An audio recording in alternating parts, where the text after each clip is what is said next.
What I can tell you is I'm not engaging in any hypotheticals. You can see that I'm all in for Joe Biden. Joe Biden's going to be the nominee of the Democratic Party. I'm going to go out there and wholeheartedly campaign for him. I've endorsed him and Kamala Harris.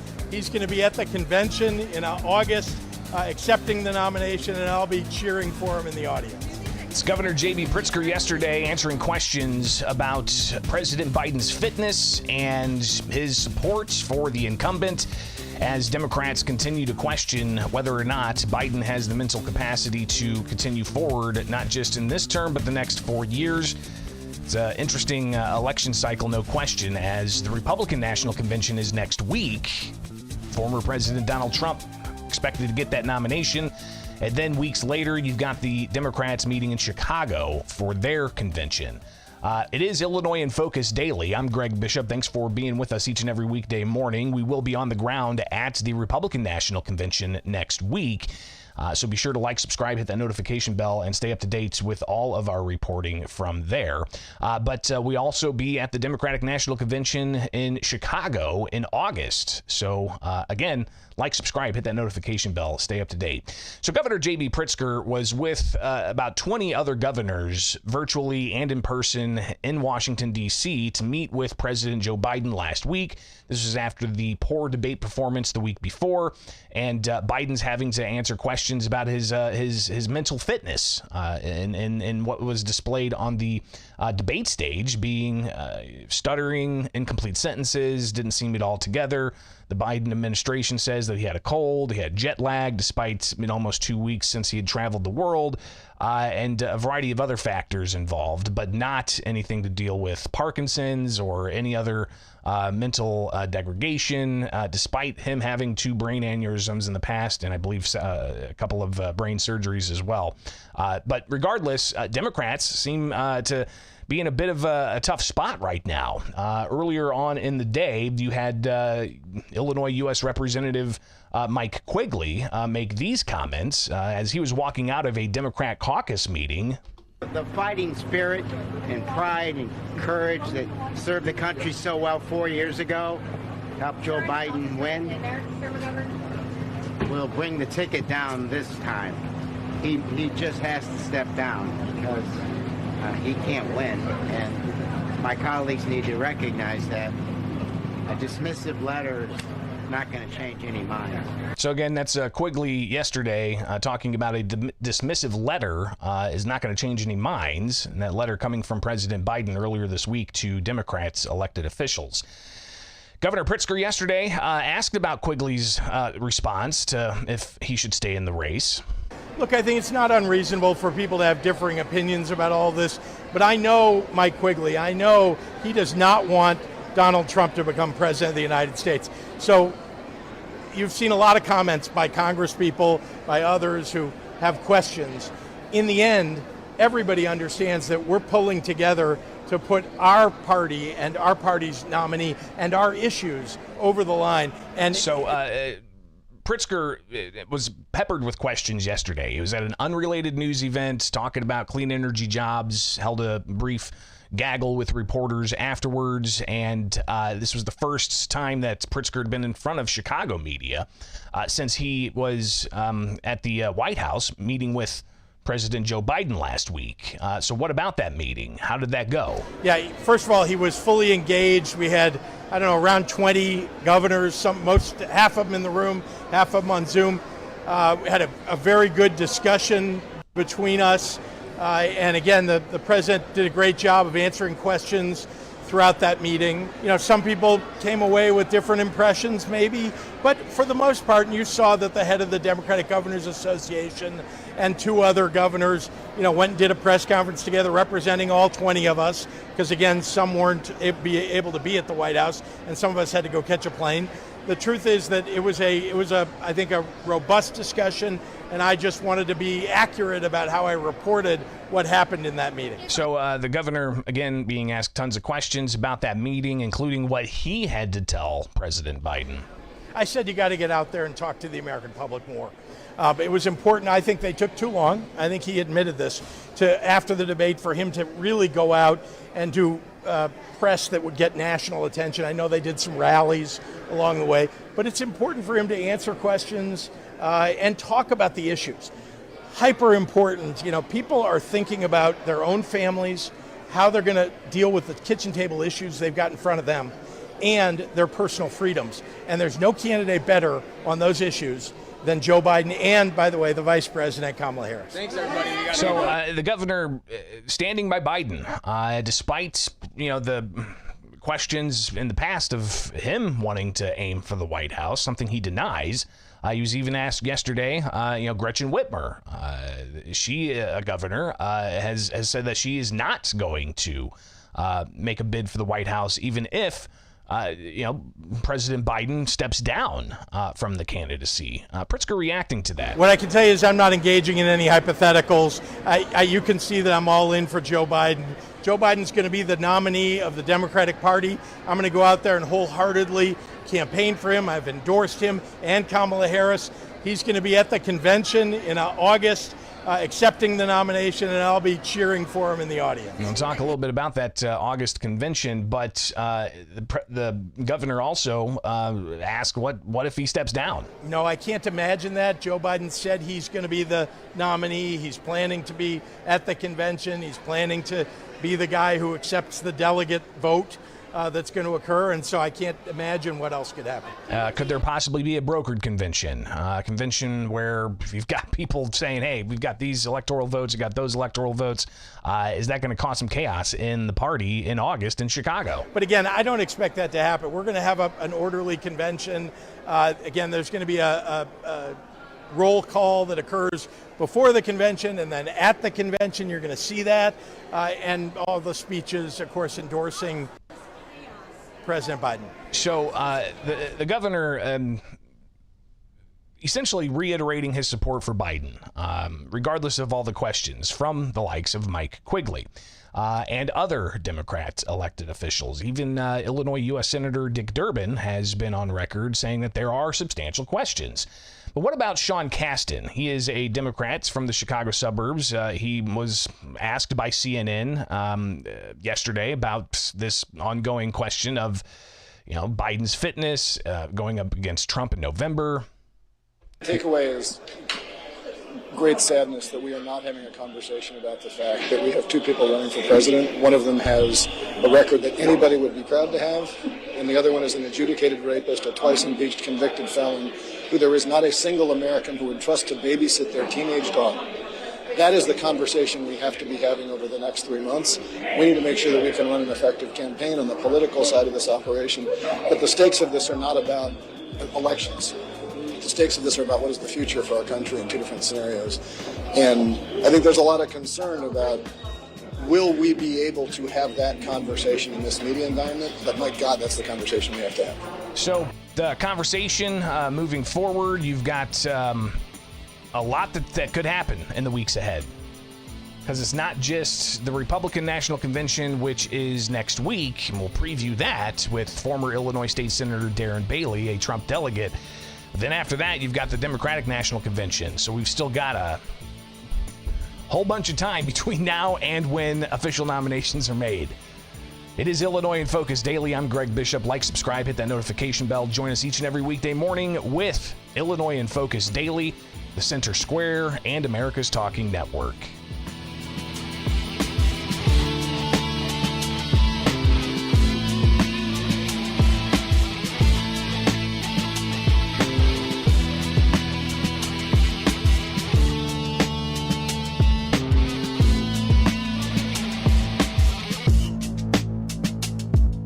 The violence in Chicago has a lot of attention on it when you have more than 100 shootings in a holiday weekend with 19 plus people fatally shot. Obviously, there's a lot of questions about the response and how officials in the Windy City are handling that. And we shared yesterday some of the comments from Chicago Mayor Brandon Johnson, where he cast blame on decades of disinvestment, even going all the way back to blaming Nixon. He also talked about Republicans, he said, are shielding the gun lobby, trying to keep guns off the streets, he talked about. But all of those things, obviously, are reactions and kind of ways to look at the, I guess, quote, root causes, but in the immediacy of what's happening in Chicago. The question of federal assistance, especially when you see mass shootings in more suburban types of areas, like in Highland Park, where 2 years ago there was a mass shooting, and that ultimately led to state legislators enacting a ban on semi-automatic firearms, using the Highland Park shooting, a mass shooting, as why they needed to take those steps. Now, of course, all of that's being challenged in the courts, with September 16th being a bench trial in the Southern District of Illinois, challenging the gun ban. We'll obviously have more coverage of that here with America's Talking Network and Illinois in Focus Daily. Like, subscribe, hit that notification bell. But, some are saying that that's not helping with the violence in Chicago. So what about federal assistance? There's always been questions, should the National Guard be called in? Well, that's not the type of federal assistance that the Chicago officials are calling for. Chicago Mayor Brandon Johnson earlier this week, talking about the violence in Chicago over the weekend, did say that they are looking for those federal resources similar to what other areas get when there are mass shootings. And I know our federal partners at the Crime Gun Information Center will continue to work hand in glove with the Chicago Police Department to track crime guns and hold people who are choosing to wreak havoc on my streets accountable. And finally, I want to announce that I have personally taken steps to ensure that our city is getting all of the resources that it needs from the federal government. And prior to this weekend, my administration took the necessary steps to prepare for what has been historically violent weekends. And the mayor went on to talk about the federal resources that says he's requesting. And last month, I called on our federal partners to respond to the mass shootings in the city of Chicago. And I've called upon them to respond to the mass shootings like we've experienced in Chicago, just like they do in other places in this country. And I'm hopeful that our ongoing discussions will ensure that our state partners, as well as our federal partners, will swiftly come to the support of the city of Chicago. The city cannot afford to wait any longer. So again, Chicago Mayor Brandon Johnson talking about those federal resources. Governor J.B. Pritzker was asked about this yesterday at an unrelated event, and he says that it took a letter from the governor to get those resources. At least the reaction from the White House and the federal government took a letter from Governor Pritzker to make that happen. Yeah, actually, it took a letter from the governor in order to kick that off. So I was asked by the city of Chicago to write the letter for them, and so we did. We sent that to the White House and to the federal government. As we saw with Highland Park, where there was a lot of support that came from the FBI, the ATF, and other federal agencies, that's what the city of Chicago should get. We also need a lot of interdiction on the many guns that are coming over the border into Illinois from states that have very lax gun laws. We need more enforcement from the federal government. We're doing it, by the way, state police, CPD, but more help from the federal government is necessary. And so, yeah, it was the right thing for him to do. So, obviously, the governor saying it took a letter from the governor, but Mayor Johnson saying he reached out a month ago to get resources in place. Johnson, again, being asked about what those resources are. You heard mentions of Highland Park, for instance, the federal resources that descended upon that city after a mass shooting on an Independence Day parade.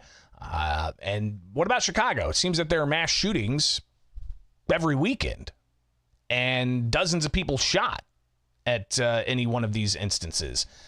Here's the mayor again talking about the types of federal resources he says they are in need of to have the same types of resources that other areas get. Yeah, sure. I'll offer that one more time. So there are a number of resources. So it's victim support services. Let me just make it even real simple, okay? So remember the mass shooting that happened in Highland Park and all the services that they got? That's what we're asking for. That's all. What other suburban places get around the country when mass shootings happen like that, we're just simply saying that Chicago deserves that as well. And so I put that request in, how many weeks ago? At least a month ago. That's all it is. So if you look at the support services that places get when mass shootings happen, that's what we want in Chicago. Okay? Obviously, those resources can go a long way, intelligence gathering, victim services, and such. But the mayor also discussed, again, some of the blame that he sees should be leveled here. Yeah, thank you for the question. So for federal support, I mean, it's everything. It's everything from boots on the ground to public health support, victims of violence support. As I said before, the fact that it's so easy to get guns in the city of Chicago and cities across America, to me, that's the crime. You have an entire political party that is protecting a lobbyist entity to make sure that legal guns can flow through the streets of places like Chicago and Baltimore, Miami, Los Angeles. To me, that is criminal. It should be brought up on charges. So the mayor, we heard those comments yesterday, along with the comments he said about Richard Nixon and the root causes of crime, he says, is from community disinvestment and such. Clearly, we'll hear more about Chicago, especially as we get closer to the convention in August, and what kinds of resources are going to be used to ensure that, people are able to attend the conference safely. It is America's Talking Network with Illinois in Focus Daily. I'm Greg Bishop. Like, subscribe, hit that notification bell. Join us each and every weekday morning here. Don't forget also, subscribe to Illinois in Focus anywhere you get podcasts, and you'll get that daily podcast if you're on the road and you can't watch a video. So make that happen. And don't forget, go check out thecentersquare.com. thecentersquare.com, where you can get all the latest headlines you need. And you can sign up for the newsletter and more. thecentersquare.com. All right. We'll have more here with Illinois in Focus Daily each and every weekday morning. I'm Greg Bishop. Be sure to like, subscribe, and hit that notification bell.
It is Illinois in Focus Daily. I'm Greg Bishop, and next week, find this program exclusively with America's Talking Network and the Center Square, as we are going to be on the ground at the Republican National Convention, credentialed media, bouncing around all over the place.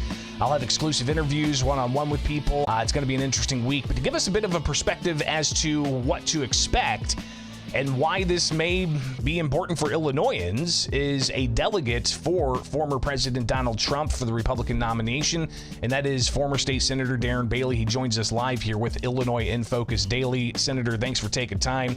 And obviously, this is going to be a pretty busy week, but what are you anticipating going on here, and why is this important?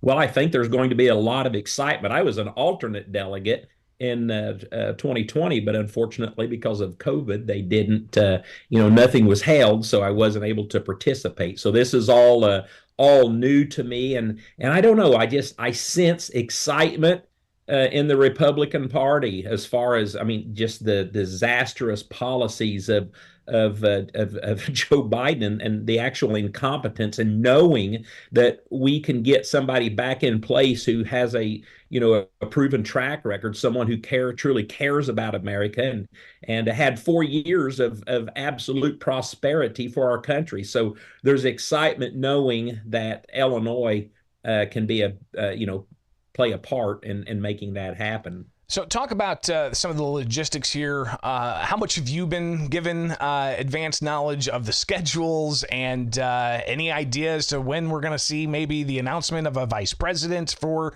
the former president heading into November? Any insight you can give us that really hasn't been broadly reported?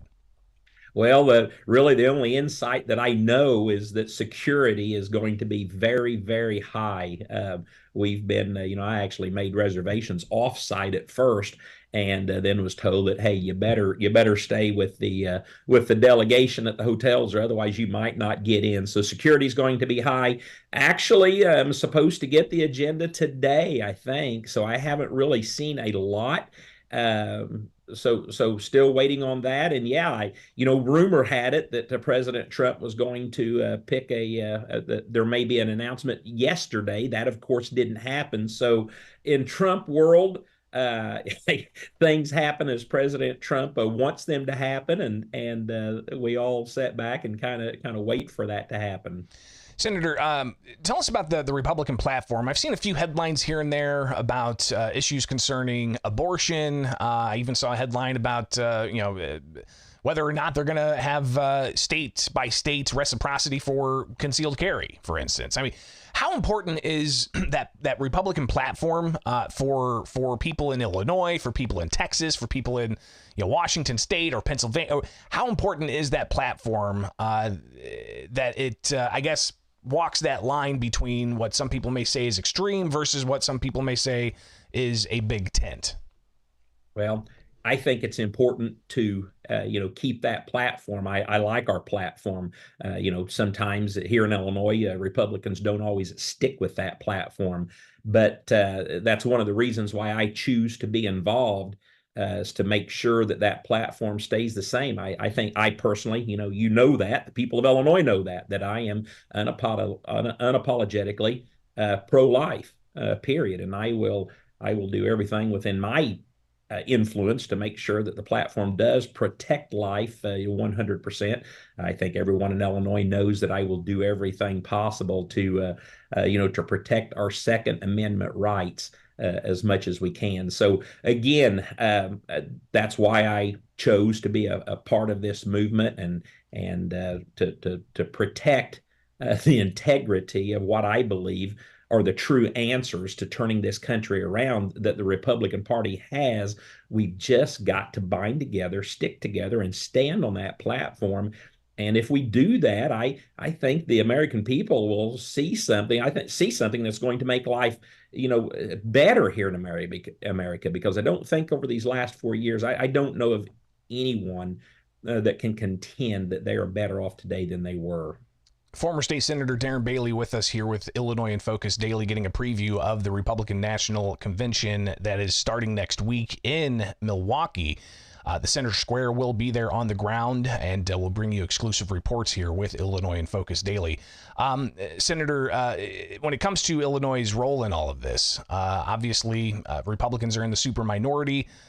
You've got, 19 electoral votes? Obviously Illinois is a winner-take-all state. Going into the convention with those characteristics of Illinois Republicans in the super minority state that's likely going to have all the delegates go to Biden, or whoever the Democratic nominee is going to be. How can Illinois, what kind of role do you think Illinois is going to have in that scenario? I think that if the people of Illinois will show up to vote, Greg, we when I ran for governor in 22, we saw a 45% turnout. I mean, this recent primary, we had a 23% turnout. People are so frustrated, and that sometimes is the American spirit. It's just like, to push aside anything that's not working or anything that's false or fake, and a lot of people have done that with government. They've just pushed it aside. They've got the noise out. They're no longer watching the news. They're no longer checked in. And their form of rebellion seems to be, I'm not going to vote. My vote doesn't count. Chicago, it's crooked, it's rigged, it's blah, blah, blah. If people will show up and vote, and we can see a truly high turnout of only the 70%, all we need is 60% turnout of the 70% registered voters here in Illinois. And I think if we do that, I am confident that there are many conservative, I'm going to call them minded people. This whole Biden debacle, I mean, I am literally embarrassed for him. Watching that debate last week, I have no idea how anyone can put their faith and confidence in what's going on. So something's got to change if Republicans will stand true to their platform. I've been preaching that for the last 7 years. 7 years ago in 2017, right about now, I started running I announced my intention to run in a primary against a state representative, and I've seen the mess, I've witnessed the mess, but it's nothing that can't be fixed if we stick to our platform and if people show up to vote. If you could expand a bit on those who continue support for President Biden as the incumbent on the other side of the aisle. Governor J.B. Pritzker yesterday said he doesn't want to look at hypotheticals. He's standing behind Biden and Kamala Harris heading into the convention. I mean, did he not see what others have seen? Do you feel that he's shared enough of the conversation he had with President Biden and party leaders to reinforce that support? Your thoughts on that? Well, J.B. Pritzker's a liar, and you can't believe anything that comes out of that man's mouth. But I've said it in the debates 2 years ago, and I'm going to say it again in November when that day to cast our votes comes. It would not surprise me at all if J.B. Pritzker's name was not in that slot. So there is no way. There is no way Joe Biden can continue on the journey that he's on. It's just the debates showed and proved too much. I think a lot of people were shocked, but the agonizing thing is the amount of people who subscribe to that side of the aisle to sit there and stay behind that and say that that's okay, that's normal, I'm still going to support that party. That's the doom and demise that I think is going to drag our nation down. And again, if Republicans will stick to their values, we've got the ideas: less government, lower taxes, protecting life, protecting the Second Amendment. We've got it. But unfortunately, the message too often gets watered down. And I do believe that President Trump can restore those values and faith in our party. He struggled with our party, for when he was president 8 years ago. So I think I think if the Illinois Republican Party and the party in general gets behind him and sticks to what can fix this nation, I think we can see some better days ahead. I truly have faith in that. Just a couple of more issues with former state senator Darren Bailey, a delegate for former President Donald Trump heading into the November election. Before that, of course, we got the Republican National Convention next week. But Darren, you've got the questions about voter integrity, right? I mean, on a couple of issues there. One, how confident are you that Illinois is doing it right? Be it 40 some odd days of voting. It's not election day. It's like election month, including 2 weeks after election day. Do you have confidence in that system? And then also, you've got members of Congress looking to ensure that people who vote in federal elections are American citizens. Well, it appears Democrats saying they don't want voter ID, for instance. Your thoughts on the integrity of the vote? Well, there are concerns. It's certainly not bulletproof. But the problem I contend with, until we see a high voter turnout, it's difficult. The Democrats are able, in the governor's election, J.B. Pritzker put $35 million behind, mail-in voting initiative, and it worked because they got votes in. Who can contend when we still have less than a 50% turnout? My argument is that if the people aren't going to show up, that argument is null and void. People have got to show up. And if they show up, there is no way in this world that Joe Biden or any Democrat will be the next president. And so that's my argument. It's been my argument all along. as a state representative in 2019 and a senator in 2021, I put out legislation to go back to paper ballots. I mean, why on earth why is everything electronic now, and it takes longer, than paper ballots used to? I mean, so there are issues, there are concerns.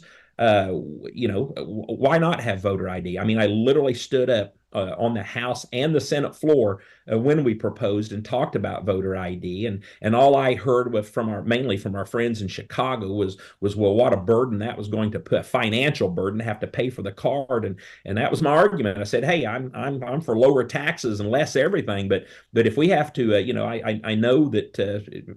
5 years ago, some minors could go to the Secretary of State's office and get an ID card for $5. So if we have to pay and give people their voter ID cards, driver's license, whatever, I think that'd be a very wise investment to help build the faith in the integrity of our voting system. But unfortunately, the majority of our elected officials don't want to hear or see that. Former State Senator Darren Bailey, a Republican delegate for former President Donald Trump, heading into the RNC. Again, the center square will be on the ground at the RNC. Senator, I imagine, will cross paths there. So greatly appreciate you taking time and previewing some of the conversations we expect to hear in the week ahead. I look forward to it. All right. It is Illinois in Focus Daily. I'm Greg Bishop. Thank you for being here each and every weekday morning. And be sure to like, subscribe, hit that notification bell, and join us as we give you a lowdown of what's going on in the land of Lincoln each and every weekday morning. All right. America's Talking Network on YouTube. Like, subscribe, hit that notification bell. Subscribe to Illinois in Focus anywhere you get your podcasts. And, of course, follow us at thecentersquare.com.